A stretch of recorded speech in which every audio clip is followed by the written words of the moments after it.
Informação especializada, influente e confiável. Podcast MIT Technology Review Brasil.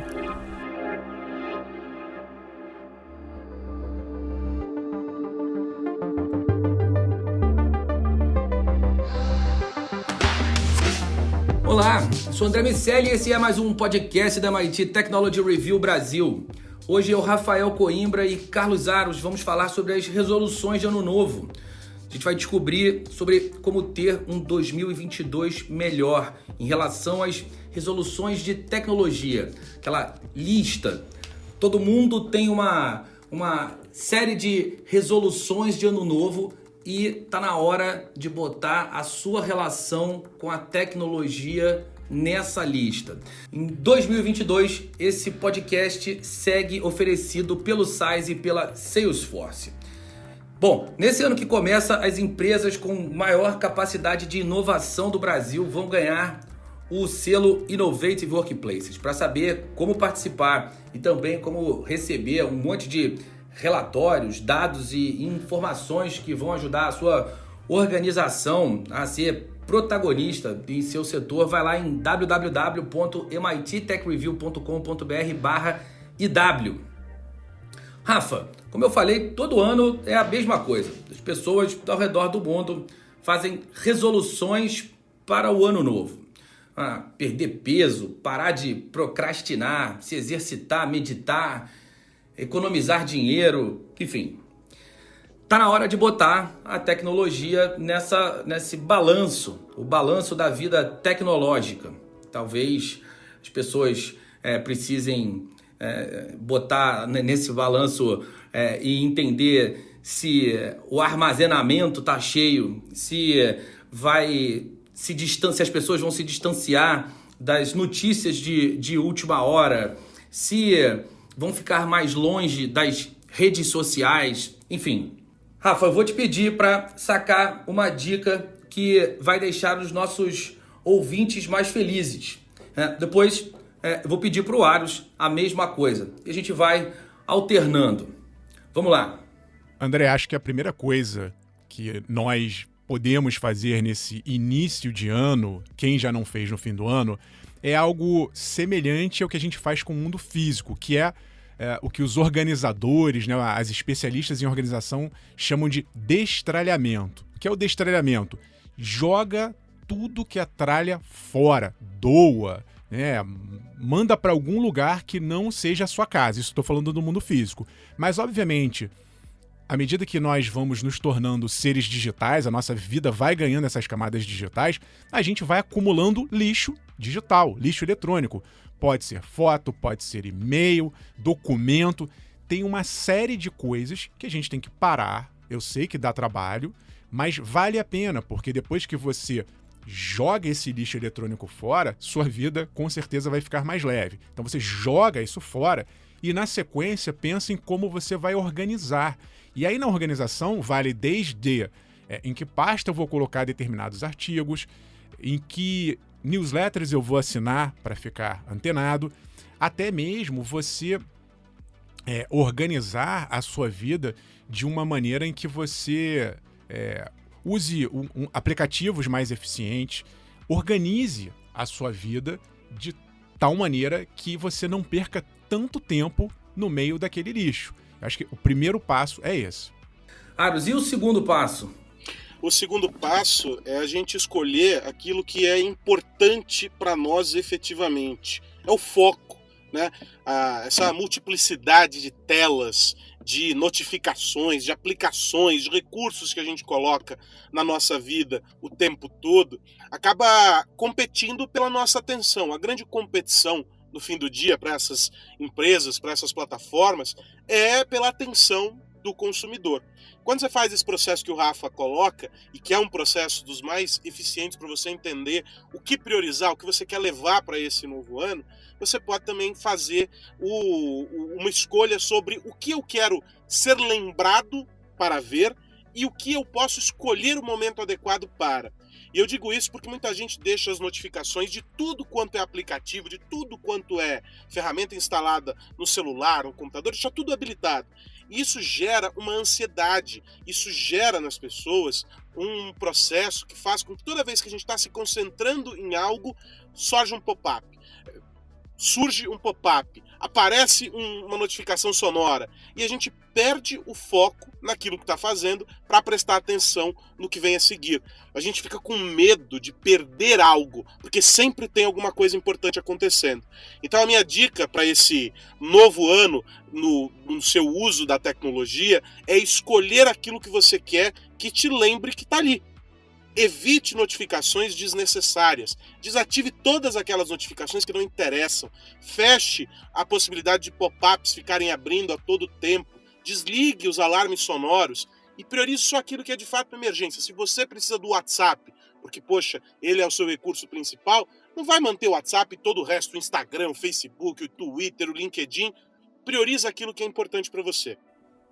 Aros, é paradoxal porque a gente acha que quanto mais aplicativos, quanto mais notificações, informações, mais produtivo nós vamos ser, né? A gente acha que é capaz de absorver isso tudo, o que não é verdade. Então, excesso, nesse caso aqui, como em vários aspectos da vida, é extremamente prejudicial. Bom, Rafa, segue daí, vamos para a próxima dica. Eu acho que, André, jogando aqui para um tema importante, que é o da segurança, antes, só colocar também que nessa organização, estava pensando aqui agora, a gente tem que começar a decidir onde essas informações nossas, esses documentos, seja lá o que for, vão ser armazenados. Por que eu estou dizendo isso? Porque cada vez mais a gente tem uma migração de parte desses arquivos para a nuvem, para os servidores das empresas. Então, nisso também é importante que a gente preste atenção. Você está colocando o que em que lugar? E se você tem essas informações sendo gerenciadas por uma outra empresa, saiba que, se for muito importante que você tem ali, é legal você fazer um backup. E aí, vale um pendrive, um HD, não deixa de ter sempre uma cópia de segurança se essa informação for muito importante. Mas, por outro lado, vale a pena também você jogar aquilo que você quer ter ali sempre acessível, desde que online, para a nuvem de computadores. Mas, puxando já para a parte da segurança, isso também é algo que nós vimos em 2021 crescer muito os ataques virtuais, tanto para empresas quanto para pessoas.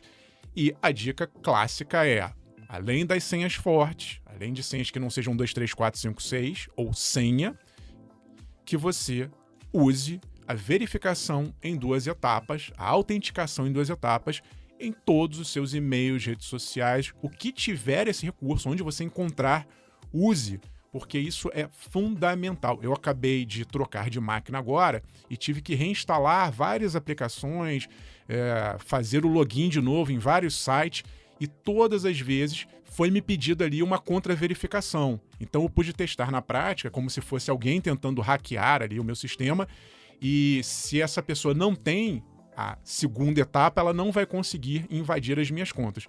Então é uma coisa simples, que está hoje muito difundida, e que você vai perder ali 10, 15 minutos habilitando essas verificações em 2 etapas e provavelmente vai te salvar de uma tentativa de ataque virtual.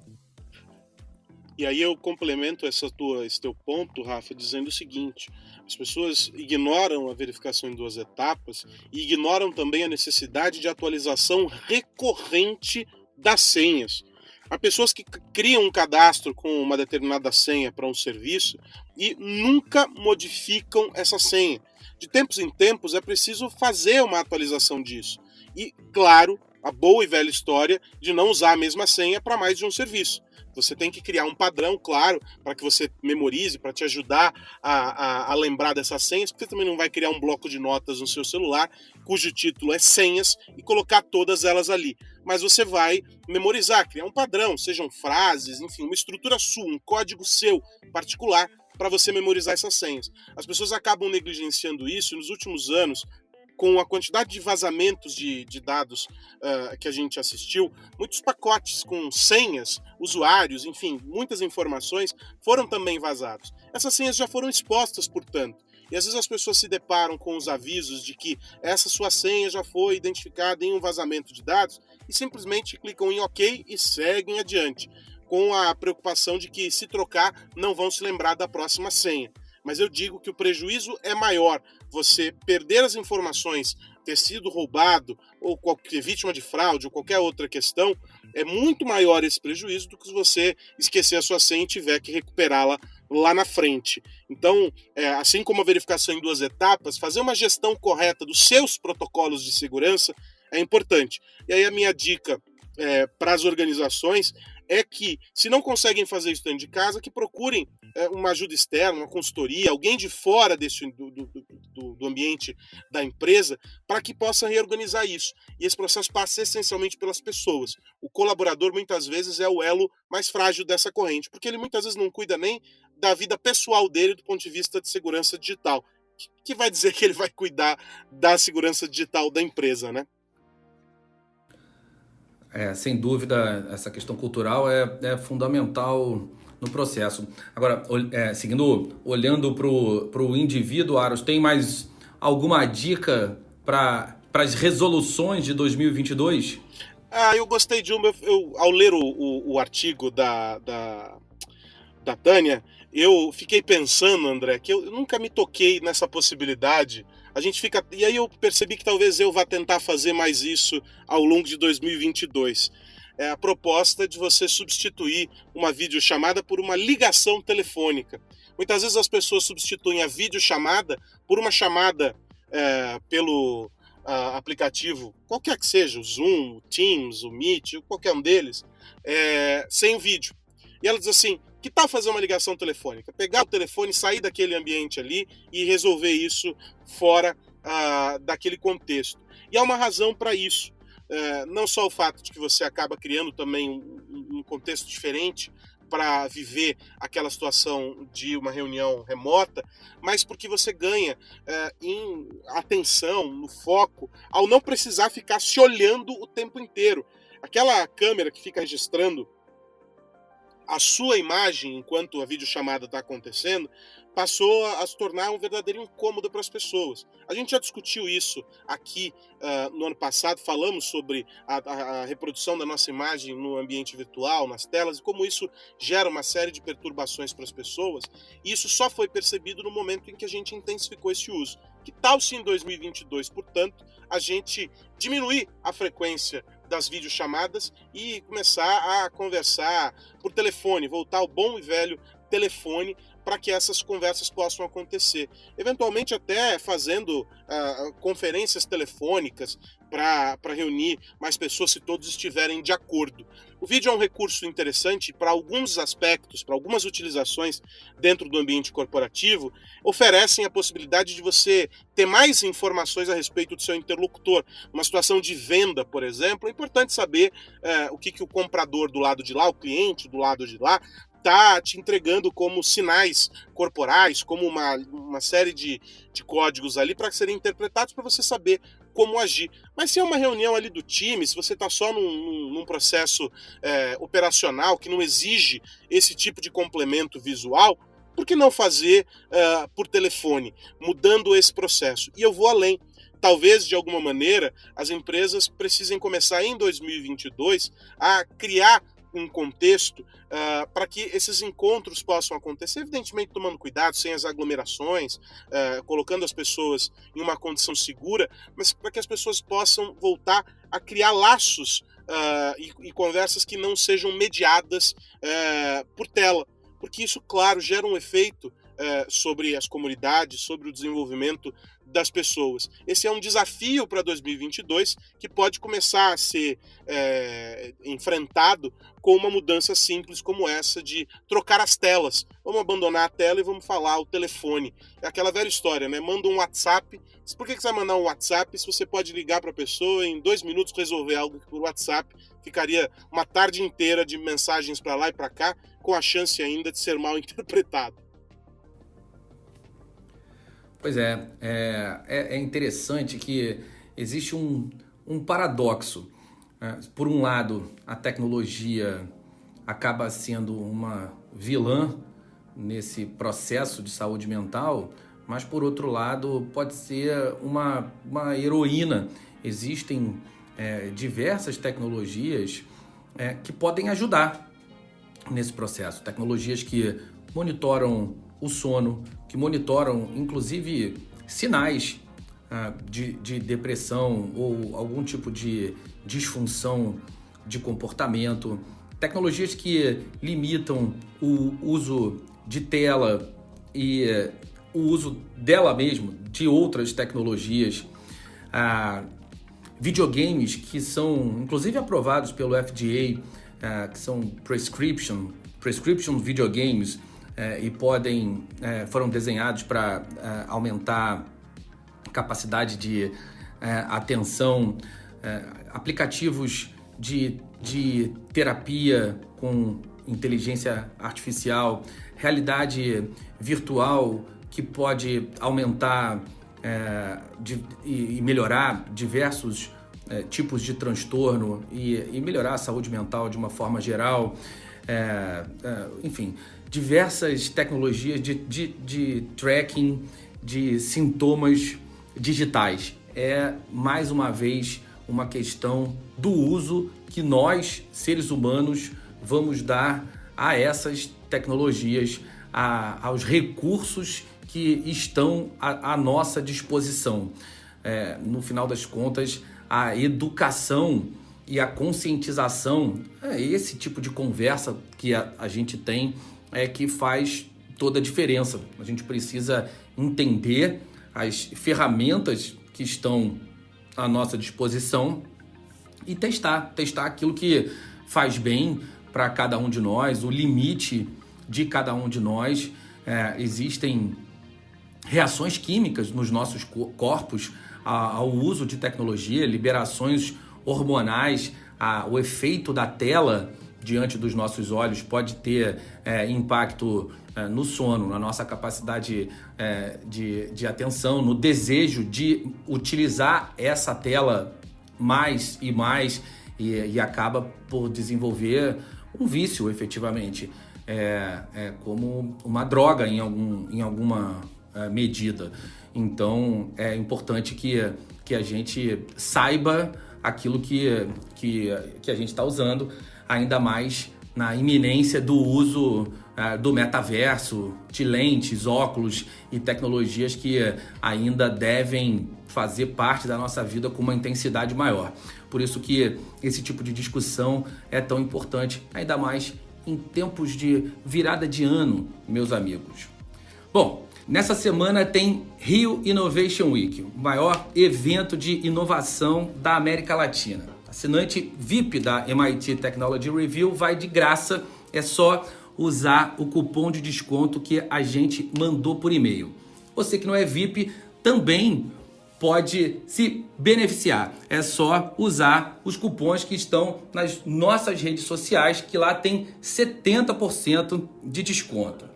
Bom, se você quiser saber mais sobre o evento, lá em www.rioinnovationweek.com.br tem todas as informações. Nós vamos estar lá com um palco, um dia inteiro cheio de atrações, professores do MIT que gravaram especialmente para a gente lá no evento, e vai ter um público muito especial, presidentes de empresas, acadêmicos, pesquisadores, escritores, executivos, todos discutindo a inovação sob a perspectiva das corporações. Vamos falar sobre os Innovative Workplaces, o selo da MIT Technology Review que vai certificar as organizações mais inovadoras do Brasil. O que mais você precisa saber? É isso, hora de virar a chave. Rafa Coimbra, qual a dica da semana? André, estou de olho nos desdobramentos de uma notícia que chamou a atenção nessa semana passada, que foi o abandono do Uber Eats. Uber Eats, que fazia serviços ali de entrega de comida, de restaurante, simplesmente está fazendo uma reformulação mundial e aqui no Brasil nós fazemos parte dessa reformulação da empresa e eles simplesmente anunciaram que vão desativar as operações. Há quem diga que a briga estava muito ferrenha ali com o Rappi, que tem uma participação pequena, mas principalmente com a iFood, que ainda é dominante no setor, e aí a Uber, que nasceu como uma empresa de transporte de passageiros, mas vai continuar fazendo entrega para supermercado e outras atividades, mas nesse caso especificamente de restaurante, aconteceu um fenômeno que a gente chama no mercado de plataformas de o vencedor leva tudo. Então é como se o Uber tivesse jogado a toalha. Olha, iFood, você venceu essa batalha aqui no Brasil, fica com esse teu filão aqui que eu vou me dedicar a outras atividades. A gente, só para recordar, a gente viu acontecer isso no setor de transporte com o Cabify. A empresa veio para o Brasil, a Cabify também ali começou a competir ferrenhamente com o Uber e com a 99 e entregou os pontos. Então é algo que acontece no mercado, a gente vê isso de tempos em tempos, são gigantes brigando pelo mercado consumidor. O ponto de atenção que a gente tem que ficar aqui para frente é o tal monopólio, a tal concentração de poder, né? O monopólio que eu digo na prática, porque uma empresa que tem 80%, 90% de mercado, ela é monopolista na prática. E, obviamente, quem tem esse poder todo na mão acaba usando esse poder para diminuir margem de quem está do outro lado, fazer algumas estratégias que muitas vezes podem até ser benéficas para o consumidor, mas talvez para os seus parceiros não, né? Ela acaba impondo ali medidas muito duras para que alguém faça parte desse ecossistema dominante. Então a gente tem que ficar de olho nesse aumento do poder de concentração. Eu sou favorável que quanto mais competição, melhor para o mercado. E aí, Rafa, só um adendo, do lado dos restaurantes, principalmente, porque todo mundo observa essa questão das plataformas e leva aquele tópico da relação trabalhista com os entregadores, etc. E é óbvio, essa é uma discussão das mais necessárias. Mas na outra ponta dessa corrente está o restaurante. Né? E os restaurantes acabam muitas vezes sendo penalizados justamente pela falta de opções no mercado. Porque há parcerias, há grupos de interesse, a plataforma escolhe que segmentos priorizar, e muitas vezes o camarada precisa daquela plataforma porque sozinho não teria como disponibilizar os produtos online, por várias razões. A gente sabe do porte de algumas empresas, e aí entrar nessas plataformas é uma condição importante para que essa pessoa possa se projetar também nas vendas online, e acabam sendo penalizados, eles acabam perdendo dinheiro com isso. Ou seja, a concorrência nesse caso também é necessária para garantir que os restaurantes, as lojas, as mercearias, porque eles acabaram expandindo, né, para um número maior aí dentro do segmento de alimentação, consigam também usar isso tudo como vitrine. Uma reclamação frequente daqueles que estão no iFood, por exemplo, é da dificuldade de fazer com que a sua loja apareça, porque muitas vezes só um grupo com as mesmas lojas, que já tem uma parceria, redes grandes e etc., conseguem se projetar. Então a concorrência ela se faz necessária também nesse aspecto, não só para o consumidor que está pedindo, mas para o motoboy, o ciclista, enfim, para o entregador, e também para os restaurantes. Essa é uma questão que no ano passado se tornou bastante relevante. Na pandemia foi muito importante, no ano passado se intensificou bastante, um problemão sobre a mesa para que seja resolvido, mas agora, infelizmente, a gente vai ter só uma opção uma grande opção para essa resposta, que é com o iFood. Isso não é benéfico de maneira nenhuma, né? É isso, Carlos Aros. Aproveita e já segue com a tua dica, meu amigo. Eu fiquei pensando que a GM se impôs nesta semana que passou uma data, uma meta, e eu não sei se, enfim, claro, não estou lá dentro, não sei o quanto de preparação e como está o andamento das coisas, mas pela fala da CEO da GM durante a CES, não me pareceu que há muitos detalhes que eles, pelo menos que eles queiram compartilhar. Né? E ela diz assim, olha, na metade desta década, eu estou entendendo que a metade desta década é 2025. Não sei se vocês entendem isso também, assim como eu. Eles vão colocar carros 100% autônomos à venda ela não diz em quais mercados, em que condições. Faltam muitos detalhes nessa fala dela, mas ela se colocou essa obrigação. E eu fico pensando sobre os desafios que os carros autônomos enfrentam. E aí a gente vai pensar aqui nos 5 níveis, né, da automação. Não vamos pensar só nesse... Ela está colocando aí o último pilar de 100% autônomo, mas a gente tem dificuldades para esses veículos operarem nos grandes centros, porque as cidades não foram construídas com essa infraestrutura. Num ambiente controlado, em regiões onde o ecossistema se modificou e está se modificando para atender a esses veículos, fica muito mais fácil de a gente traçar parâmetros. Mas eu, por exemplo, moro em São Paulo e eu fico imaginando que desespero seria para um veículo autônomo fazer um trajeto entre a Praça da Sé e a Avenida Paulista. Né, com a quantidade de coisas pelo caminho, os semáforos que não se sincronizam com nada, primeira gota de chuva, tudo aquilo para, pessoas se jogando no meio da rua sem respeitar qualquer tipo de código de trânsito, ou seja, não há conectividade, as zonas escuras de conexão, ou seja, há muitos desafios para ela fazer, para que esses carros consigam ganhar mercados mundo afora. Imagina na Índia os carros autônomos. Eu fico pensando nesses contextos, e quando ela faz um anúncio como esse, ela primeiro se impõe uma obrigação que mesmo concorrentes que se dedicam única e exclusivamente a produzir esses carros, não conseguiram estabelecer metas, né? Ela coloca lá metade da década e tal, foi bem enfática nessa história. E do outro lado, a gente tem o Google lá com a Waymo, a gente tem empresas chinesas, a gente tem as empresas japonesas produzindo carros, algumas europeias, todo mundo ainda esbarrando e patinando nessas questões. E aí, de repente, a GM vem e diz que por meio de uma subsidiária, é um trabalho GM e uma empresa que eles financiam, que isso será feito já para essa próxima década. A gente já falou sobre mobilidade aqui também, a gente já discutiu esse tema, e no caso específico dos carros autônomos, eu sou bastante cético quando apontam já um futuro próximo para essa realidade. Eu acho que isso vai estar confinado ainda a espaços muito restritos, porque nós não estamos preparados. Inclusive, e aí como último, talvez, desafio, ou primeiro, né, a depender da sequência das coisas, do ponto de vista regulatório. Há discussões, mesmo nos Estados Unidos, entre um estado e outro, sobre que regras devem ser seguidas. 100% autônomo, tem que ter volante, tem que ter a possibilidade de um motorista assumir o controle. Não precisa. Então, há uma discussão importante sobre isso. A GM jogou a bomba e se afastou, não deu mais informações, não ofereceu explicações a respeito, mas cravou a data. Vamos torcer para que seja viável, porque a gente sempre torce para que essas tecnologias evoluam e ganhem espaço, mas é preciso tomar cuidado, porque é uma revolução bastante importante. Eu não sei se hoje estamos preparados para ela e não sei se daqui a 3 anos estaremos.